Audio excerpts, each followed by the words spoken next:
There was talk of replacing the veteran Barley Swart, but he stays at tight head. And perhaps most controversially, they're persisting with Mark Andrews at number 8, instead of in his normal position as the front jumping second row. It worked in the Durban Deluge, but this will be a real test of his speed and control at the base of the scrum. New Zealand were never going to tamper with their lineup. They've tremendous pace in the backs with the youngsters, 23-year-old Glenn Osborne, 21-year-old Jeff Wilson, 20-year-old Jonah Lomu, and 22-year-old Andrew Mertens making such a huge impression. In the forwards, there's a slight worry about Zinzan Brooks' fitness. He missed the first 2 matches with Achilles tendon trouble and suffered a recurrence of the injury in the semi-final.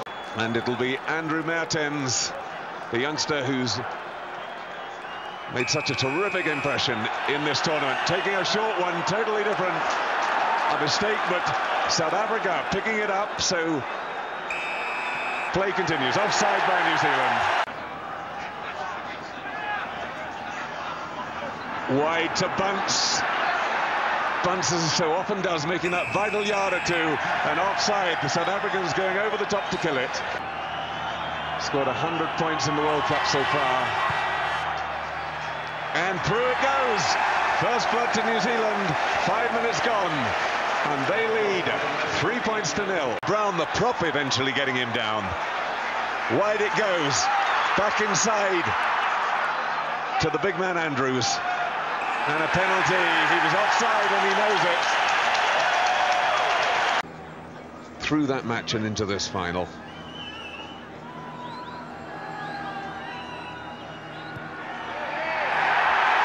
Mistake there either.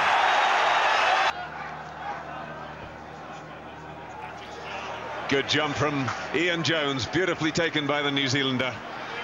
And Lomu straight through the middle, breaks one tackle. The pass going.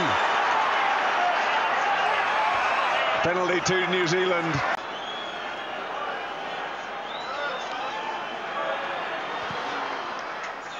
High and true. Right through the middle, and New Zealand go back into the lead, 6 points to 3. Big push, and if New Zealand escape from here, they will consider an escape, but a big push from the South Africans. They've got that New Zealand scrum under real pressure, and a penalty to South Africa.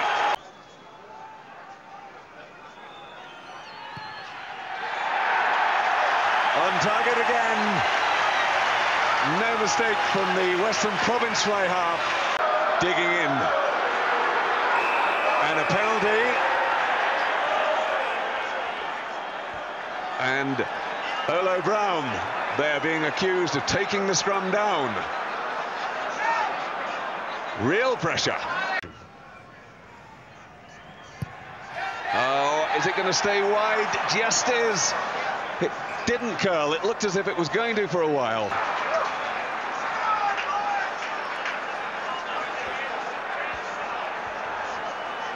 South Africa have it still. Back it comes to Stransky. The drop goal.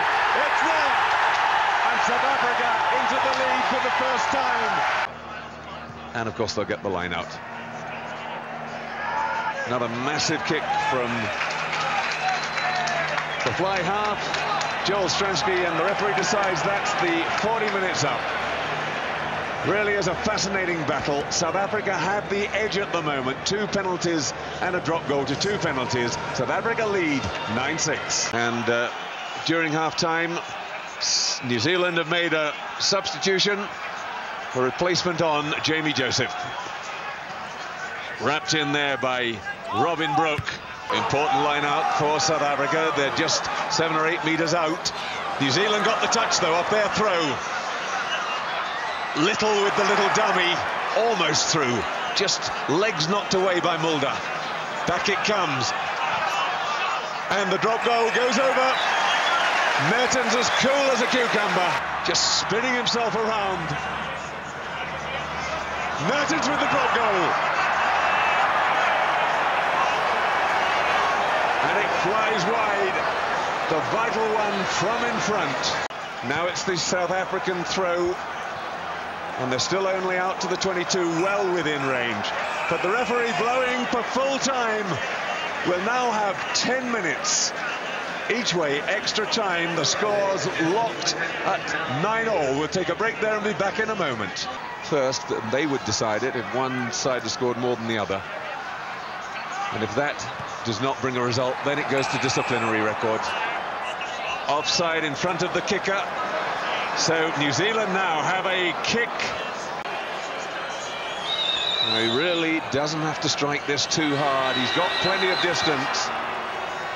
But he's hooked it. No, he hasn't. Stayed inside the near post. And New Zealand go into the lead in extra time. Hoisted high by Stransky.